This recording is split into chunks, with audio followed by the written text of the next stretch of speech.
see trees of green, red roses too. I see them blue for me and you. And I think to myself, what a wonderful world. Hello, hello, good afternoon to all our beautiful bombshells. This is the Electric Bombshell coming at you live from Mari's house. She's lucky she's still alive at Mari's house. Yes. So, I'm super excited about today's show because I feel like there's just been so much talk lately and so much hate, and I really kind of want to talk about that and get that out there and really kind of figure out what the damn hell is going on. Yeah. So we want resolution. What the damn hell? But so I'm super excited to introduce our, well, she was here before and she's back again, but our lovely hippie bitch. Well, bombshell now. She was the hippie bitch. Now she is the hippie bombshell. Hippie bombshell. So welcome back. Thank you. It's great to be back. Thank you so much. We're so happy that you came back and to join us. So how have you been? What's been going on? Well, this past couple of weeks have been crazy, of course, for everybody. It's been, there were lots of concerns. There was tears in my house. There was, panic attacks over what's been going on. There's been some bullying at school. So there's been a lot of stuff going on that never happened before. And so when the OBB asked me if I wanted to come back, and I said, if we're going to make a difference, absolutely. Because I think that, given our diverse backgrounds and our diverse ages and, our really interesting opinions, I think that we can really make a difference and kind of not only allay some fears, but really promote love and acceptance for all people. And that's, of course, I'm hippie bombshell, so love and acceptance, that's my gig. And coconut oil, apparently everything's about coconut. Everything's oil. about coconut oil. Or what the vintage bombshell would say, olive oil. Yeah. Yes. That's all about olive oil. So, and our vintage bombshell has just taken a phone call, so I'm going to move on to here. And she's back. I'm back. And she's back. And I'd like to introduce our vintage bombshell. Hi, ladies. I'm good. Sorry I had to step away. It's that new moment in life where your freeloader gets her driver's license and calls because she's lost, but yet has an iPhone with a GPS on it. So, you know what? I understand that struggle because I tell everybody the GPS one day is gonna tell me to turn into a river, and you guys are gonna see blast all over Facebook, woman dies after crashing off a bridge because that's where the GPS told me to go. Because I have no sense of direction, I just followed it. Yes, so I had to fix that moment. Mm-hmm. So otherwise, good. I'm glad to be here. I'm excited about today's show. As most of you have known, I've been posting a few things on there and been pretty boisterous and opinionated lately. No. But I think that comes from that humanitarian part of me that I really struggle with hate in general, not just world hate or hate between friends and chaos and family, but it encompasses everything for me.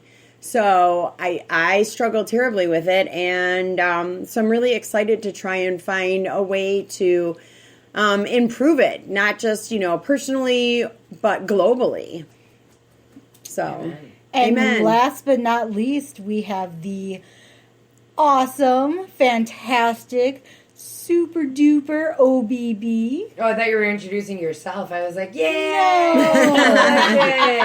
No, she could be introduced herself. Where the hell have you been? All right, so I do owe you that 20 for saying all that stuff. Thanks. Hey, everybody, doing well. Getting ready to pack and move again. Again. Oh I've literally, my sister can tell you, she, the moment I move in somewhere, she's like, I'm never helping you again. And then I'm like, hey. Until the next time. I'm never. So, but this is the good news. So I'm actually moving back into our childhood home. So I won't be moving again. Like, the next time I move, it'll be to a nursing home, and Joe and Guy and Maddie can take over that house. You're kind of like that hooker trying to find the perfect corner. That's totally I just can't find the right corner. That's right. I mean, Yeah, that's So, cheapest payphone or something, you know. next to a public bathroom. the you most know. traffic. Yeah, I mean, yes. seriously. Cops, Yeah, you I know, mean, that's how it yeah, seems, yeah. man. Someplace warm to go in, you know. Right. Yes. Maybe a little, one of those bus depot Yeah. stations. Where She's like people huddle. upgrading Yeah. every time. It went from Yeah. bus stop shelter to alley with an overhang. Now, you know. It's like a 7-Eleven. Yeah. Yeah, there's coffee in a bathroom. And a I Slurpee started from the machine. bottom, now I'm here. And now we get Slurpees. Now we get Slurpees. Slurpee with a little Slurpee. Whoa. All right. That really went south fast. Yeah, I'm moving into my mom and dad's. Okay, that Slurpee machine sounding good. That Slurpee machine mixed with strong booze sounds amazing. No, I'm excited to start yet another new chapter in life. I feel like every show we do, I'm like, I'm on another new chapter. I'm on another new chapter. You're kinda My like- book is going to be a bestseller. I know, it's kind of like, No. you don't have, it's like those authors that write chapters that are like, 25 pages long, and then you have like other authors who only write like 2-page chapters. You're the 2-page chapter. I am the 2-page chapter in a book that has 3,782,000 chapters coming, coming to yes. nowhere soon.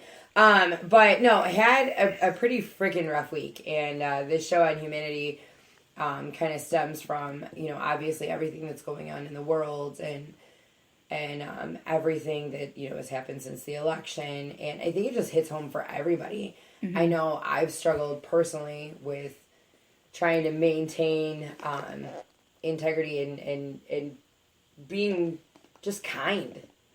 Just being able to be kind in the face of adversity. And I think that's such a huge issue right now for everyone. Mm-hmm. How do we be kind in the face of adversity? And Hippie brought it up when we were doing the show pre-talk about how do you be kind in adversity, but how do you Still stay strong. and when is it not okay to be kind about certain things? Mm-hmm. Like, there are certain things, and she'll speak to that effect of when it's not okay to be kind, There comes a time where kindness just doesn't work anymore. Right. And it's not just kindness, it's that whole notion of nice. Being nice. And what does that actually mean? And being nice in the face of adversity, there's a difference between being nice and just accepting people's, anger and whatever. And then there's being kind and respectful, saying, okay, I get that you're angry about this topic. However, and then being able to, because we can't just not have these conversations. We can't ignore them. We can't go, oh, you're an idiot and I'm not going to talk to you anymore. Because that's like my knee-jerk reaction is because, and I can totally swear, right? Yeah. Oh, Yeah. good. Okay, because I have negative... Oh, yeah. Oh, good. I have negative fucks to give for racism and bigotry. I do. And I really don't care, like, if someone is, like, I have negative fucks and I don't want to deal with someone like that. So my knee-jerk reaction is to cut people out. However, that doesn't further the conversation or make people, or educate people or lend to a kinder world. Right, Yeah. which is really what we want. We want a kinder, gentler world. And I think that's kind of the focus of our, topic today is how do we stand up for ourselves, be strong, stand up for others who are marginalized and victimized, and how do we be kind in the face of that and support others. Now there's like the safety pin, which is really controversial right now because some people are saying, okay, that's just the liberals saying, here's our lazy way out of doing that. But for someone like my son, or for a gay person or someone who's being bullied, if they see a safety pin that they know that person's going to back them up, Now, if you're just wearing the safety pin and you're not going to stand up for someone and it's just something to alleviate your conscience or make you feel better, then of course don't wear a safety pin. Well, yeah. You have to back that safety pin up with action so that if someone is being bullied, if someone is being screamed at, for whatever reason, that you actually are and represent what the safety pin stands for. Why don't you explain what the safety pin stands for? Because a lot of people don't know. Okay, so the safety pin started actually in Europe after the Brexit vote, where a lot of immigrants in England were being victimized and were being yelled at and screamed at and bullied. So in England, they started wearing the safety pin as a symbol to other people that if you are being victimized and bullied, that I am someone that will have your back and I'm someone that will stand up for you. I'm a safe person. I'm a safe person and you can trust me, to help you. We should make bombshell safety pins. There is a safety pin organization that has started here. It's you can look things up under safety pin #SafetyPinUSA, and so they've started it here as a way to show that I am a safe person, or even window signs that this is a safe place, this is a safe business, this is a safe home. If you are on the street and someone is victimizing you, you can see a safety pin in the window and know that that is a safe home to go to. Like someone will help you there. So that's what the safety pin is about. But like I said, if you're just wearing the safety pin as a way to alleviate your guilt, because for whatever reason, then, and you're not going to follow it up with action, then it kind of defeats the purpose, and then it just becomes a symbol, and it doesn't mean anything. And I feel like, Hashtag hipsters don't wear safety pins for fuck's sake. Please. well, I feel like, with every movement and things like that, like if you're willing to wear that safety pin, you're willing to be a person who, if you see somebody getting bullied, that you will be able to stand up and say, hey, this isn't right. This is not right. You need to move along, or try to get that person to a safe place who is being bullied. And it's more about actually saying what you mean and mean what you say. Right, because right now we can't be the people that just say stuff on Facebook anymore or just post comments or share articles. We can't be those people anymore because that's kind of how we got to where we are now, is because we kind of got lazy, but we also had this naive hope and faith in humanity that they wouldn't go the direction that we went. That people would see through this and go, okay, that's going to marginalize and, victimize all these different groups that are still Americans, but so we can no longer be people that, especially as women, because our rights are like really in danger right now. And, it is a grave concern. And we can no longer be the people that just post stuff on Facebook. And we can no longer be the people that just go, okay, you know what? I'm just going to hope for the best. We can't be those people anymore. We have to actually follow our words with action. So we're, the OBB and I are marching in DC on the 21st. There are buses, and we'll post that. There's Rally Bus right now. There is several buses leaving from Illinois, about 6 spots from around Illinois that are leaving. And right now it's about $125 a bus ticket. Yep. You don't need to have a hotel room. You leave Friday morning. You go there. They drive through the night. We march from 10 to 5 on DC from Lincoln Memorial all the way to the White House. We will end up on Trump's doorstep.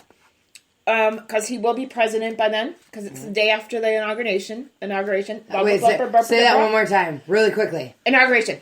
Yeah! Yeah! So we're actually going to be marching from the Lincoln Memorial to his doorstep, and it's not about us whining that we lost.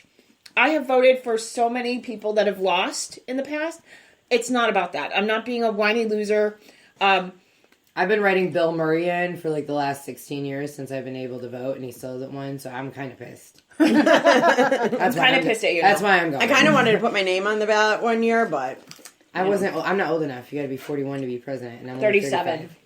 I'm old enough. Whatever. Yeah. For some reason. Anyway, I'm old enough. I'm old enough. I'm not. Anyway, so 2 more years, bitches, and the world isn't safe. I'm running for president. well, if Trump can win, you can win. I'm just Nailed it. Anyway, so You have about as much experience as he does, so why the hell not? I feel like I've got more experience. I've got 3 kids I've maintained on a solid basis for about 13 years. Yeah. So, I mean, I feel like I kind of have more experience. Like, I feel like he's got a nanny or 8. Yeah. But anyway, so we're actually marching, and it's to show them that we're not going to be quiet. If they try to take away our rights, that we're not going to be quiet about this. This is like firing the shot across the bow of his ship. That's what we're doing. We're giving him a warning shot by protesting, saying, okay, you haven't done anything to our rights yet. However, the response would be bigger if you do. So this is really just firing that shot across his bow, saying, okay, we're not going to go quietly. We're not going to be quiet anymore. And in a sense, and it's kind of, the way I feel like he's kind of woken the sleeping giant, and it's up to us to now follow suit with that and go, okay, I'm going to stand up for LGBT rights. I'm going to stand up for, immigrants, for, Muslim Americans, for everybody. In all honesty, we don't have to go through the different categories. I am going to stand up for humanity to have a choice. Mm-hmm. Right. You don't Everybody matters. Yeah, everybody matters. It's not, and it's not going to be, one of the biggest things that I had questions about is I had some people that were asking me, is this something I can bring my daughter to? In all honesty, I would love to bring my daughters. I think that they're a little bit young, and their father probably is not going to let them march on women's rights. He doesn't exactly see eye to eye with my opinions. But, as far as bringing kids, after talking to quite a few people, I really think that if you're going to bring, your daughters or whatever, really need to look at like 14 and older, because our intention is to go down there, be peaceful, and march peacefully, but you never know what's going to happen. And there's always one bad apple in a bag, Yep. So, as far as that goes, but... Also, if DC doesn't work, Chicago, there's going to be a march in Chicago. Mm-hmm. And I know people are bringing children to that, and there's groups of women bringing their children to that. So if DC doesn't work, go to the Chicago March. They're on Facebook. Mm-hmm. And I will post links. Can you post the links? She'll post the links in BB. Right. In BB, I'll post the links so you guys can march. But this is really our time that, women, we got to stop apologizing for being outspoken. We really have to stop apologizing for being outspoken, for standing up for ourselves. That we get called bitches if we're outspoken. But if a guy does it, then... they get voted for president. Right. Well, and the funny president. Right. The funny thing is I mean, literally that's how this page started. Was we were making comments, and I said I'm tired of women being called, bitter or bitches for speaking their mind, and that's where the joke came from, for bitter bitches, and then obviously went to beautiful bitches, and now we're beautiful bombshells. But it's one of those. And it's not just we are women, hear us roar. It's we are people. Hear us come together, hear us say that you can't do this to not just women, but anyone, and that's really the foundation of why we want to do this show. I know that, Shay, obviously you have a lot of ties to the LGBT community. I do. When you kind of saw the outpour of things that were going on, how did you feel? Well, I gotta say, because I fall into a lot of categories of people who are being affected by this. One, I wasn't born in the United States. I am a foreigner, quote unquote. I am Asian.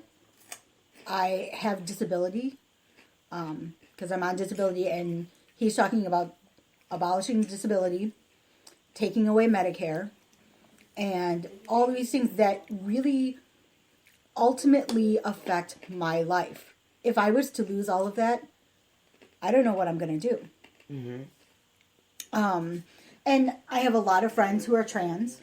They're transitioning, and I have a lot of people friends of mine who are part of the LGBT crowd and are very active in that crowd and for rights for them and things like that. And it scares me.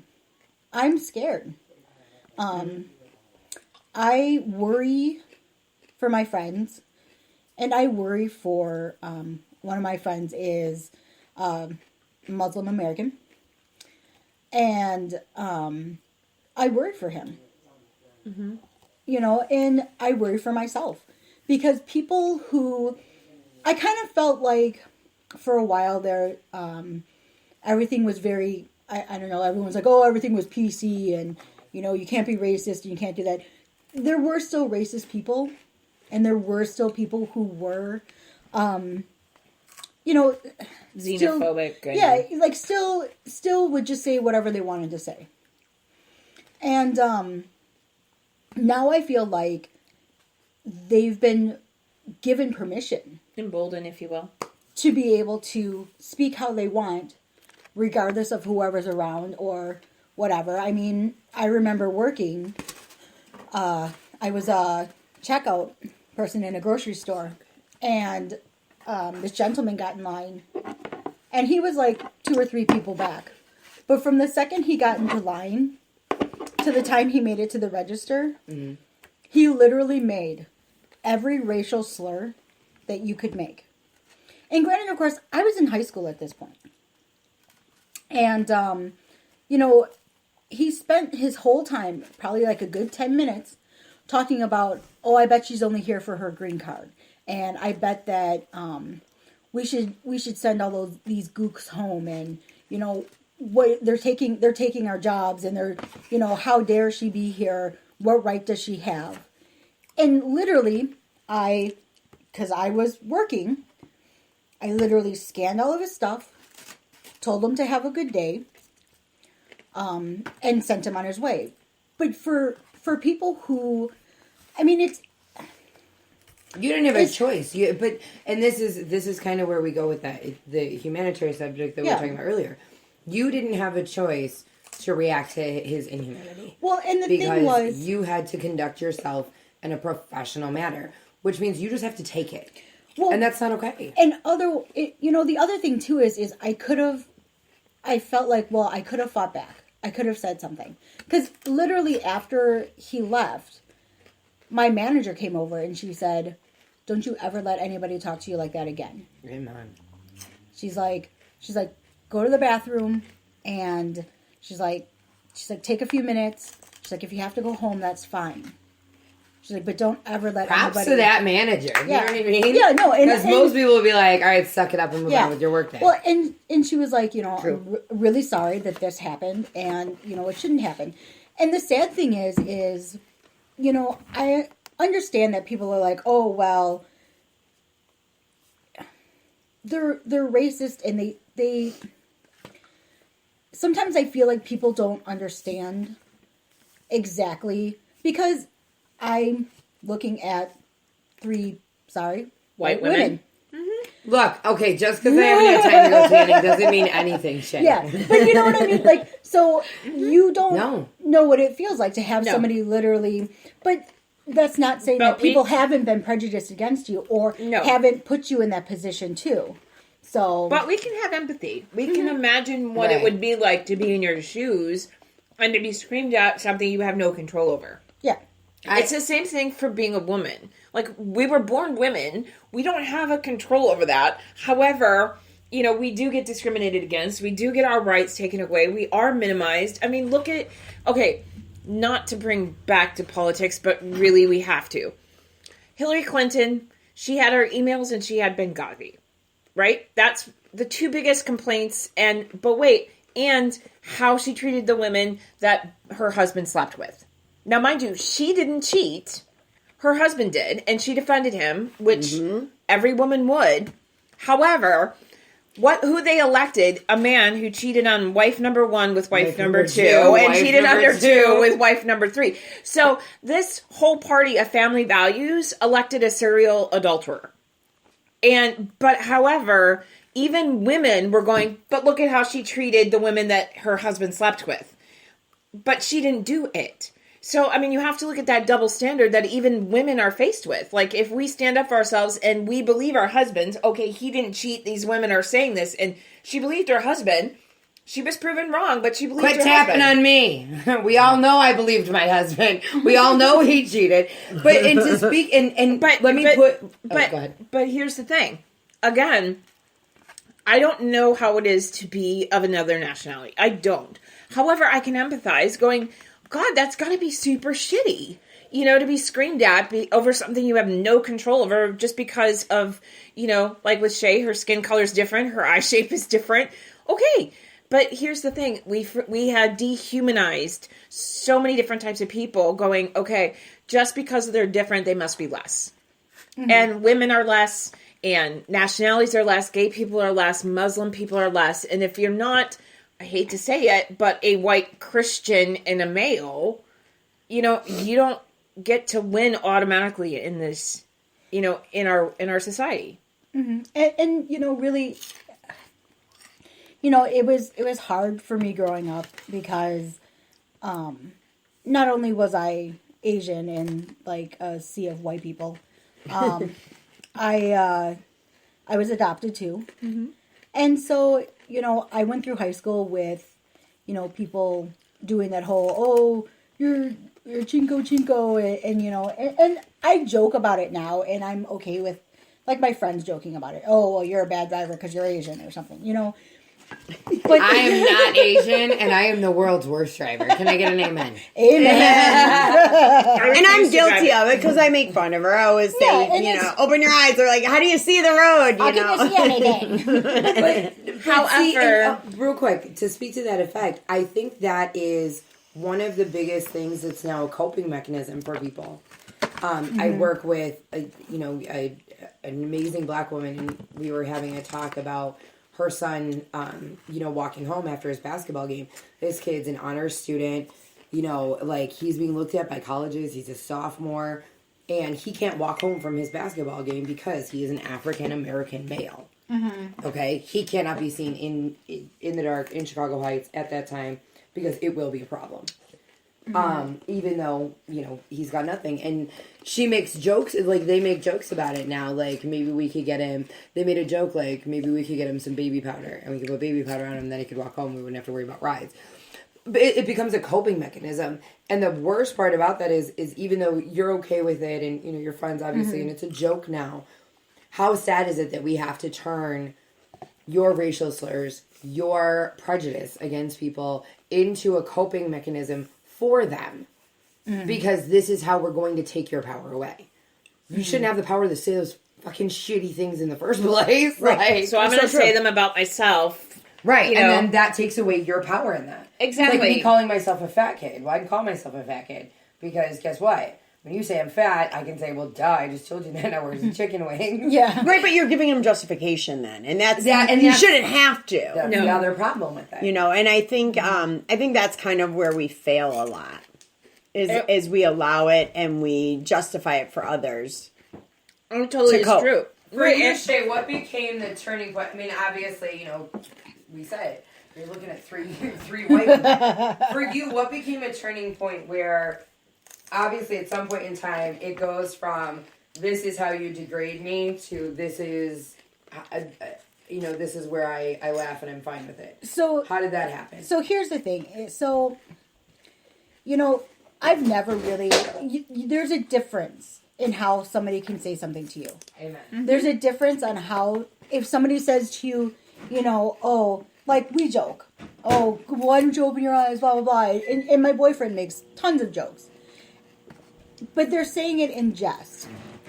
But I can literally say when somebody says something where they're degrading you and they're looking at you and telling you that you're nothing because you look different and you are different and all of this kind of stuff. It's different. They say it to you differently. You can. It's out of hate. It's tone. Yeah. You can catch it in the tone and in the way it's stated. Yeah. And I think we've become so adapted to how to just listen to the words. And sometimes I think we just automatically, I think sometimes people automatically assume that the tone is wrong. Sometimes we say them and we don't really mean for them to come out and sound that way. It is meant to be a joke. And sometimes you don't. And that's part of it. I think what Shay's trying to say is there is a clear definition between friends of hers and people who know her who are kidding. And because she knows that they love and respect her. Yes. versus a stranger who's coming at her as, from a place of racism and prejudice. So there's a clear distinction between those two different types of people. Yeah. And it's the same thing with like the N-word. And there was this huge discussion on Facebook, and I didn't weigh in on it, but it's the same thing with the N-word. I would never use the N-word because I'm white, and it's not my word to take power over. It's the same thing with bitch. Women calling themselves bitches. We have owned that word so that it's no longer right. So that it's no longer a derogatory term for us. Like a lot of women are owning bitches. I call her a bitch all the time. Okay. I'm talking. For those of you who don't know, the OBB is my younger sister, so I call her bitch and whore all the time. Yeah, but I call her a hooker, and then she tells me she doesn't get paid for that.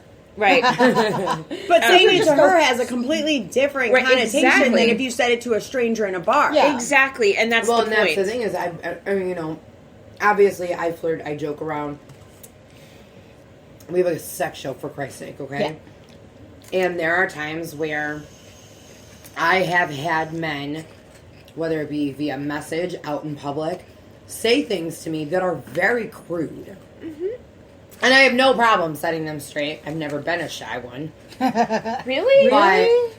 But there's a difference between my sister, same thing for you. Yeah. Between some asshole calling you a chink and Cinnamon saying, open your fucking eyes so you can see the road, you're going to kill me. Yeah. There's a difference when my sister calls me and she's like, what up, whore? Yeah. And a man comes up to me and asks me how much I charge and, I really am a whore. And, I mean, I've had people that are close to me judge me for, jokes I've made or things like that. And I obviously have a little bit of a different plateau. You made a comment earlier, if you're not a white Christian male. Well, I'm a Christian female, and the problem for me is I don't believe in the God that is judging and demanding and everything like that. I believe in a God that loves everyone, a God that says he is the ultimate judge, a God that doesn't hate lesbians or gay men or transgender. My God is all loving. He loves everyone. And it's not my job to judge. Now, that is not the God that 98% of Christians say they serve. And it's so funny because I can quote Bible verse upon Bible verse where there's not a problem with homosexuality in the Bible. Mm-hmm. There are certain instances where it says a man should be stoned to death, okay? It also says that a woman should be stoned to death if her husband cheats on her and leaves her. Like, this bitch did nothing wrong and we're gonna murder her. Like, obviously some of the shit is out with the times. Mm-hmm. Right. Having said all that, it goes back to, you can say, obviously we can say things to each other, but there's that second of it, of if you're okay with telling her to open her eyes because, whatever, and someone else says something to her, by condoning that, by trying to take your power away, and I think you hit it on the head, you're saying we're giving justification to it. Right. So I guess the real thing about this show that I think we all want to hit on is, where do we go from here? How do we get to a better place? See the injustice. We see what's going on. How do we inspire the women on our page, the women of America, your dog the women is doing everywhere? yoga. Yeah, my dog does yoga. Mm-hmm. How do we inspire everyone to now do differently, to be better? So let's we'll go one at a time and just name briefly what you feel someone can do or what the changes need to be, and we'll kind of share that point of view. So, Cinnamon, Vintage, we'll start with you. What do people have to do to make that? I think, first of all, it all really doesn't... It isn't about what you do for other people. I think for me, it really starts with that internalizing it. I think for me, you have to do for yourself first before you're going to be able to do for anybody else. So you have to find it within you to find your own personal humanity. I mean, truly, explain a little bit more because I'm lost. I guess because third grade language. She's slow. Yeah, third grade. Everyone laughs. I do have a little bit of a problem processing things sometimes. And I get that. But I mean, what can we do to make this society a better place? I guess is the big thing is what we want to achieve. But ultimately, I don't think you're going to achieve it unless you find it in yourself first. Okay. I can't tell you what to do if I'm not going to do it first. Amen. And that's part of the problem. We're really good at pointing fingers and giving instruction and giving direction, but who the fuck am I to tell you which way to go if I'm not going to go that route too? 100%. If I'm not going to walk that road, shame on me for expecting you to walk it. So Exactly. I think people have to find it in themselves first. Yeah. And, and I think that comes back to a situation I just dealt with. And that is, as most of you all know, I am a polygamist wife. And I have had a falling out with a person who is a very, very thick Christian woman. I mean, literally. It wasn't me. No, it wasn't. She lives by the Well, you said by the thick, structure so. or by the scripture, and she's very adamant on prophesizing it and telling people. And Well, if she's she really preaches. If she's really preachy, then she would know that polygamy is actually in the Bible and suitable. And you know what's funny is I said to her, she said to me, I've read the Bible cover to cover 5 times. exactly, and she looked at me and she said, well, I'm not judging, and we finally just saw each other for the first time in a long time last weekend, and she didn't know what the situation was with my marriage, and I didn't feel like I was going to come out with the information if she didn't say anything to me. And I wasn't going to bring it up. Yeah, why offer something? Right. And when she did, I didn't want to lie about it, and I wasn't going to hide it. I wanted to be honest because that's who I am. And her answer to me was, well, where does God fit in all of this? God fits in it right where I am because my God believes in me. And my Amen. God accepts me. Amen. And then her question to me was, well, where does Jesus fit in all of this? Jesus was in your bed too last night. Sorry. Going out in Babla Grove. Oh. Jesus. So, for me, it's like, that's kind of like the situation is like, well, I have to start with me before I can start telling you. And I think that really brings it around for me full circle. So. Here.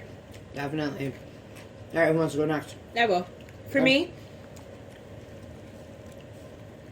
I to piggyback on what Vincent said, we have to lead by example. And for me, it is I'm no longer willing to be an armchair progressive, like an armchair quarterback. I'm no longer willing to sit on the sides and the sidelines and just voice my opinion. I have to lead by action. So I'm involved with the Safety Pin USA. I'm marching. I will wear I'm designing a pretty safety pin because I can't wear just a normal safety pin. Mm-hmm. So I'm going to create a pretty safety pin, and I'm just going to be one of those people that is always out there. I'm involved in local politics, progressiveness and things like that, and trying to change things from the bottom up. However, we need to change. So many things have become black and white, if you know what I mean. Like, this is right and that is wrong. And so many things in life are gray areas. Like, marriage is a gray area. Some people, I have more than one friend. I've got another friend who's a polygamist now. I've got other friends who are polygamous. You've got a sister who just wants to get her marriage over. Right.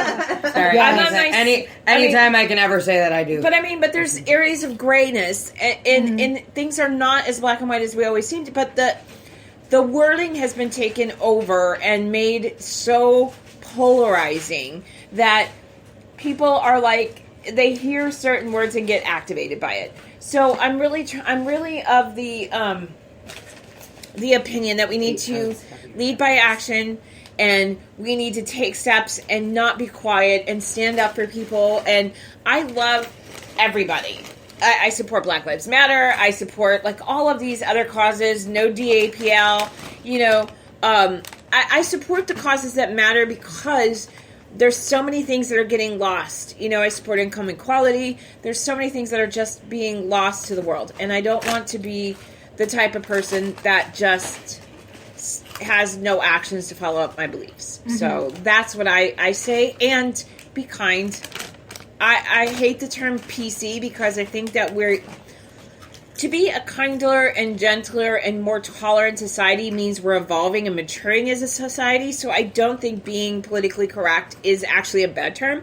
I just think it means we're maturing and evolving as a society, and I want to be on the forefront of that, and I don't want to be on the wrong side of history, because I think a lot of people, when you look back, the people who are intolerant and hateful are always on the wrong side of history. I mean, think about, interracial marriage. I mean, people protested that, on the front steps. They had signs, when protesting interracial marriages, It was actually illegal. It was actually illegal. Mm-hmm. And there were people protest, up there, supporting keeping it illegal. And so I look at that, and every single time, every single instance, hate and intolerance has always been on the wrong side of history. Always. And I think that we need to realize that we're just evolving and maturing as a society to be more tolerant and accepting of people. And I think that's a good thing. And I think a kinder, gentler, like they call the millennials, they want safe spaces. I think safe spaces are great. I think people have a right to be accepted and to be loved for who they are, and to not feel threatened. So I mean, we respect people's personal space as far as your being. Yeah. But we don't. I think a lot of times we don't respect their personal space as to their thought processes. Yeah. We respect that physical part, Right. but we not don't their emotional or their mental part of it. Right, and we think that just because we have an opinion, we have the right to voice it to whoever. Now, the First Amendment doesn't protect you from getting your ass kicked because you're a bigot.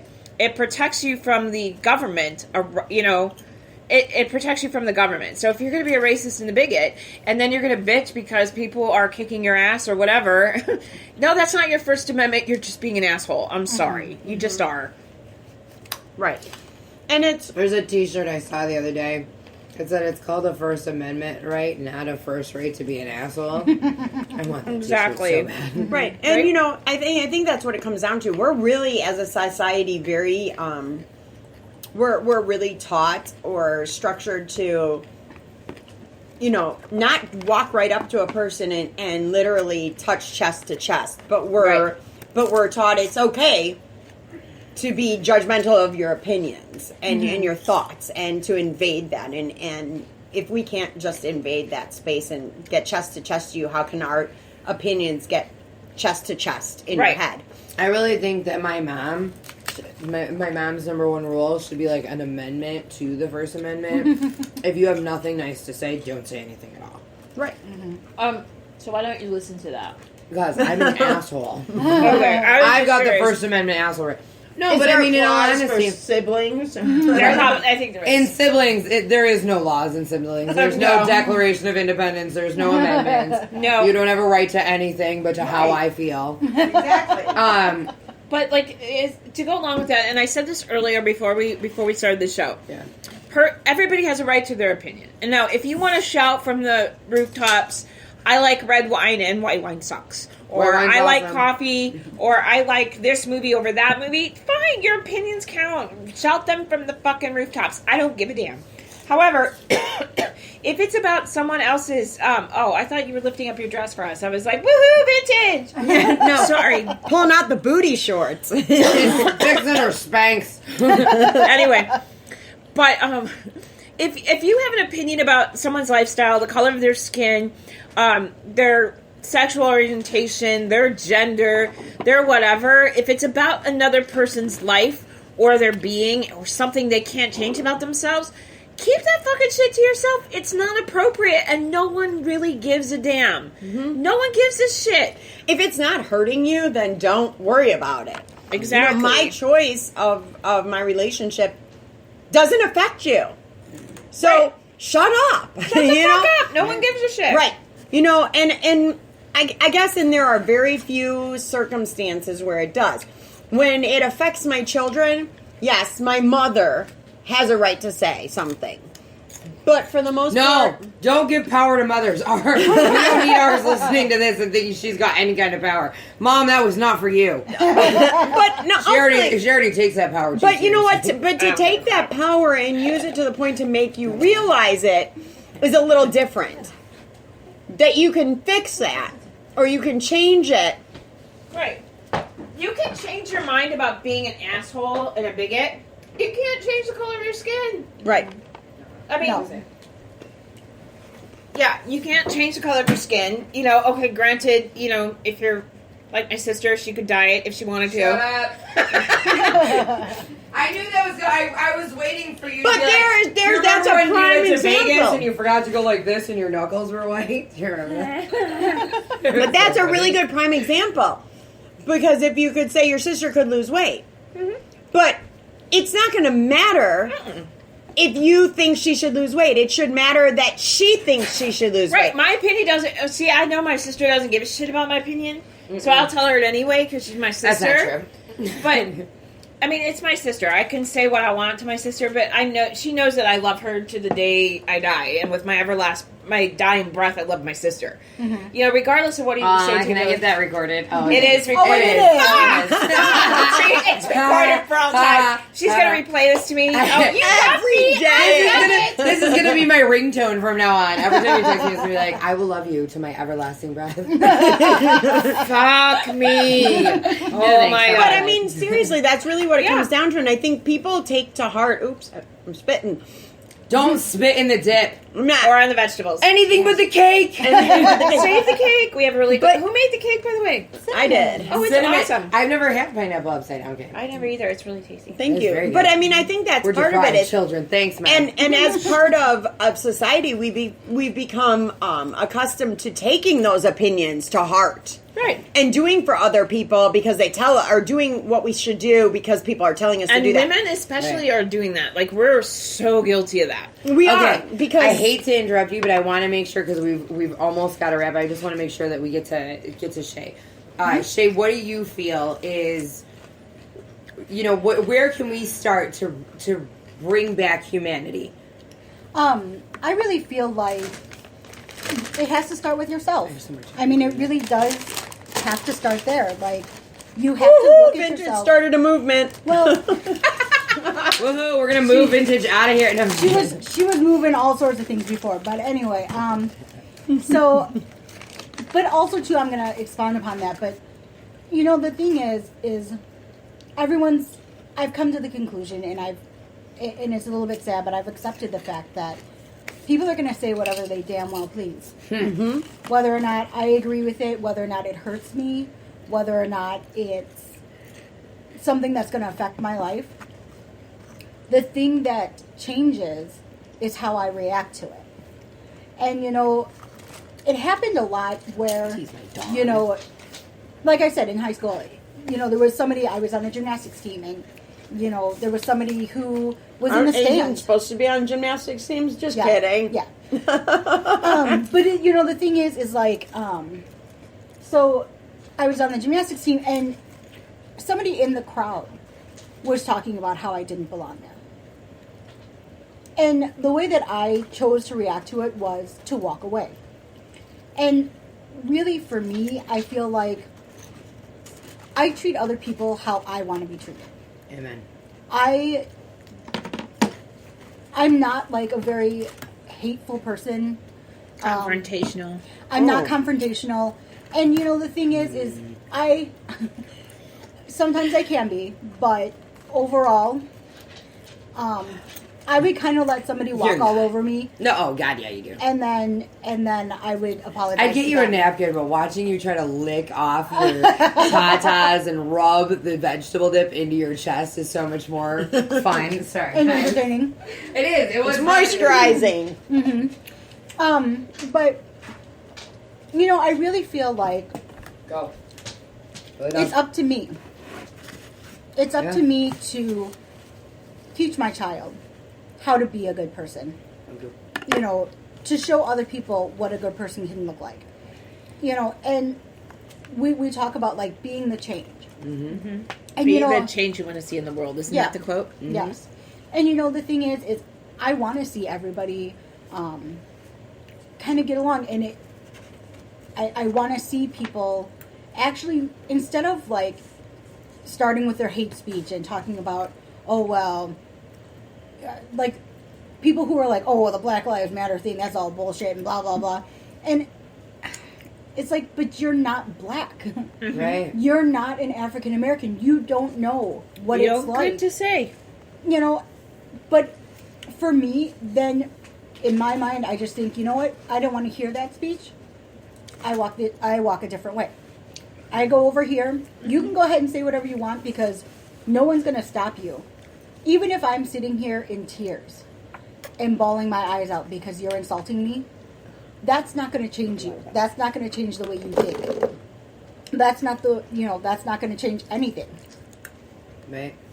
See, So I'm I'm the gonna choose to opposite. walk I'm away. not, like, if someone were to say something to you in front of me, I'd be like, excuse me, who the fuck do you think you are? I am, like, I really... like that she's doing this all with cake in her mouth. I am totally doing this with a mouthful of the yummy cake.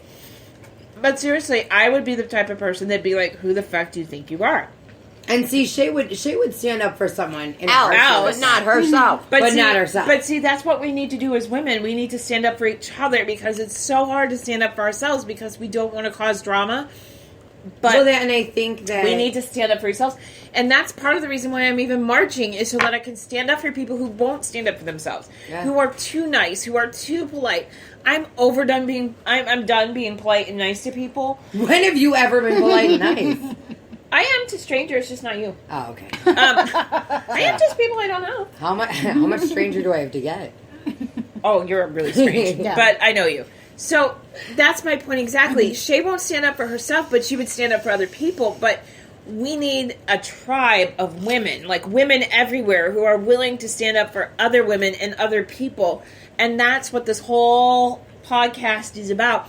The way to restore humanity is to see the wrongs and be the person that's willing to right it. Mm-hmm. And even if it causes a scene, even if it's not socially appropriate to call someone out on their bullshit, we need to be those people that does that, because nothing's going to change until we're ready to be those kind of people that are willing to cause to cause a stink over things. And it really is. You're right. Exactly. It's about being that person that says, hey, shut up. You're not walking in her shoes. Right. Nobody walks in their shoes except them. Right. And I I gotta say, like, okay, so, everyone's got, like, the stereotypes. Oh, well, and it's sad when people who are bigots and are racist and all this kind of stuff, like, so if somebody was attacking a black woman, if she were to stand up for herself, they would say, see, what did I tell you? She's just an angry black woman. Mm-hmm. She's just a crazy, angry black woman. And that's so wrong. It is. It's like, you can't expect somebody to come up to you and to say all these hurtful things to you and have you not reply. And if they do, you know what? And if they do, it's... Right. It's...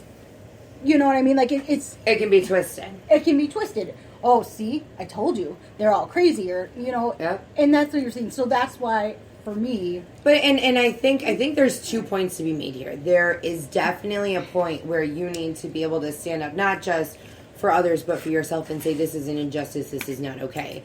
But then there's the flip side of that, where you do not have to participate in things. Mm-hmm. Everybody that is at this table knows that this past week was pretty much hell for me. And I would not have been able... At one point in time this week, I said, you guys are expecting way too much from my integrity that I don't have. I do not have this much integrity. And you all said, yes, you do. And I did. And I only had it because I had women in my life that are strong women, that are confident, that can say, okay, it is one thing to stand up and say, you don't get to do this. It is another thing to participate in a battle you have no business being in. And this past week, I had a battle I had no business being in. There was no business of mine in that. And so it's being able to do both sides. And I think... for me, and we're gonna have to go around and do final thoughts because we got to wrap. But I think for me, Ralph Waldo Emerson said it best, and everybody knows I love my quotes. And he says, "Watch your thoughts; they become words. Watch your words; they become deeds. Watch your deeds; they become habits. Watch your habits; they become character. And character is everything." Mm-hmm. We have to start watching what we're saying, what we're doing. And I feel like for this movement, it just isn't about the bombshells on the page or affecting their families or affecting women across the nation. We, the women, are raising the next generation. We are going to be raising a generation of children that are either going to sit compliantly by and let the whole world tell them who they should be, what they should be, how they should look, and what they should wear. Or we are going to encourage them to stand out on a limb and say, I am okay with this, I am not okay with that. I am not okay with anybody being treated inhumanely. I am not okay with, I have an escalated status because I am a white female Christian woman versus my good friend who is a, Asian minority who was adopted. You know what I mean? We have, if you cut us both open, we both bleed red. If Bleed you get red? to know, bleed red. Okay, I thought you said bleed bread. And we may bleed bread too. Yeah. We do love our carbs. No, you just bake it. Yeah, right. But I mean, if you get to know Shay or I, you will find out we both have ginormous hearts. You are more alike than you are unalike. Exactly. And so it's finding that foundation of what are we together on and what are we not willing, at least for me, what are we not willing to tolerate? And then when I say I'm not willing to tolerate, if I'm willing to wear that safety pin, so to speak, Excuse me. then I am willing to take out and stand out on that limb, whether it be a popular opinion or not a popular opinion. And coming from someone who always had to be popular, and my sister can vouch for that, I always had to be popular. I had this need for people to like me because then I could maybe start to like me. And now it's funny because I kind of am popular and I don't care. It doesn't do anything for me anymore because it's not going to do anything unless it's a group effort, unless it's a team effort. I can't do anything on my own. And we had this conversation earlier. So I leave you with that. Watch your thoughts, watch your actions, watch your deeds. They become your character, and character is huge. Final thoughts? Go for it.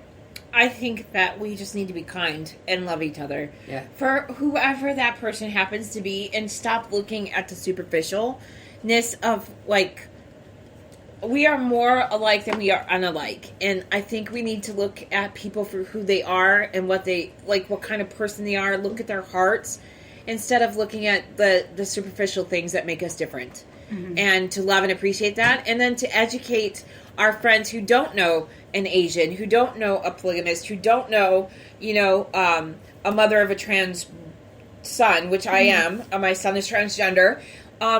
So we need to be outspoken and we need to educate people based on who we are and show that we are really great people worth fighting for. And I think that we need to be that person and be the change that we need to see in the world, and to not sit by and just, hope for the best and bury our heads in the sand and think that everything's going to work out in the end, and put our faith in, empty words and actions.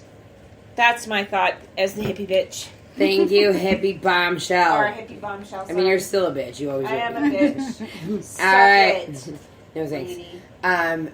Vintage, on to you. My final thought, I think I made that really clear over the last week, where I stand with all of this. And I think that Hippie kind of really hit the nail on the head with, really it's on how it is. I think that we just need to really just think about how do we pay things forward in this world without ever expecting anything back. And it really doesn't have to be anything major, but I really think that one needs to just really put themselves in check in the world, and how to find that place that you can start being positive. And I think that's part of it. I think there's just way too much negative, and people focus way too much on the negative. And it becomes very all-consuming. So I think it really does start with that. Finding that positive place in your own life and paying it forward. Mm-hmm. All right. Election. Never least, but sometimes last, but only because we save the best for last. Oh, please. All right, my flattery will get me nowhere. So anyway, So- on to electric. So I want people to remember, I read a story where, it's a son and a father, and, when the son gets angry, he says the most hurtful things to his father. And his father said to him, we're going to go out to this fence. Every time you're angry, and you want to say something mean to somebody, you're going to put a nail in this post. So the kid does that for a while, and after a while he figures out that he can control his anger. So his father says to him next, okay, now that you've learned how to control your anger and the words that you say, every time you do that, every time you rein it in and you control it, I want you to go out to that fence and I want you to pull a nail out. And so it comes finally one day where the son goes out there and there's no nails left in this fence. And the father looks at him and says, hey, you have done great. You've gotten your anger under control, all of this. He's like, but look at the fence. Look at all the holes. Notice how the fence will never be the same. So just remember, your words will hit like a nail for some people. And it will leave them feeling different afterwards. There's going to be holes in that person and holes in their feelings, and and it can damage people and they'll never be the same. So really just think before you speak. Really, I go back to the golden rule. Do unto others as you would have done unto you. Treat people the way you want to be treated. Show them the respect. Show them the love. Show them the kindness. And you will get that back tenfold. Mm-hmm. And I think we've touched on a lot about, doing this for strangers and doing it for minorities and things like that. But I think one of the things that we need to touch on, and a lot of times we overlook this, is the people you love the most are usually the ones you hurt the most. Yes. Because they're close to you. I know I can fire back at my sister, and I have multiple times. And she'll still be there. I try to be a lot more conscious of it. I used to be a lot less conscious of it, and I would go out of my way to hurt people that loved me. And that's sad. I can own it now, and I do try to do better. Sometimes I'm better, sometimes I'm not. Sometimes I'm a real asshole. And I have no problem telling you you're an asshole. Or a bitch. Right. But it's also carrying those words into every relationship, whether it be, romantic, friendship, family, nothing, you can't, it's like the old wives' tale. You throw the plate on the floor, you break it, and the plate's broken, you say, I'm sorry. The plate doesn't go back together. Mm-hmm. Right. So with that being our final thought, I think all of us are just saying, we love you, we support you, we can all be the change, and I know that you will see it from us. Mm-hmm. Our words, Absolutely. Our actions will match. We will go forward, and, I'm still figuring out what I want to do for your humanitarian challenge. I'd like you to post about that again tonight. We really do want to do this humanitarian challenge. Figure out what you can do. It doesn't have to be giant. It doesn't have to be huge or anything like that. It has to be something. Something. Right, and it doesn't have to be like a physical thing. I'm not asking for people to go out and it could do be prayers. Something. If you are so limited to or you feel limited or you feel that powerful, you're just going to pray for the world. Whatever. Exactly. It doesn't have to be anything huge. Right. It can be so simple as just all of a sudden somebody you probably you would never notice on an everyday basis, or may pass you in the street and you'll probably never see them again, but just smile at them.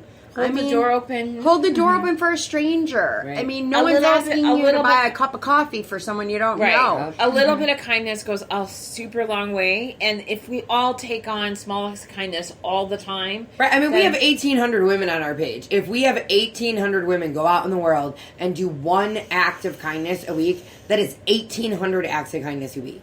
Let's make it happen. Exactly. And you know what? I think it's more than that, because I think I read somewhere for every one act of kindness, it affects 364 people. Imagine that. So Cinnamon's going to do the math because numbers are hard for me. But we got to get out of here. We love you. We care about you. We'll see you in 2 weeks. Later. Bye, darlings. Bye.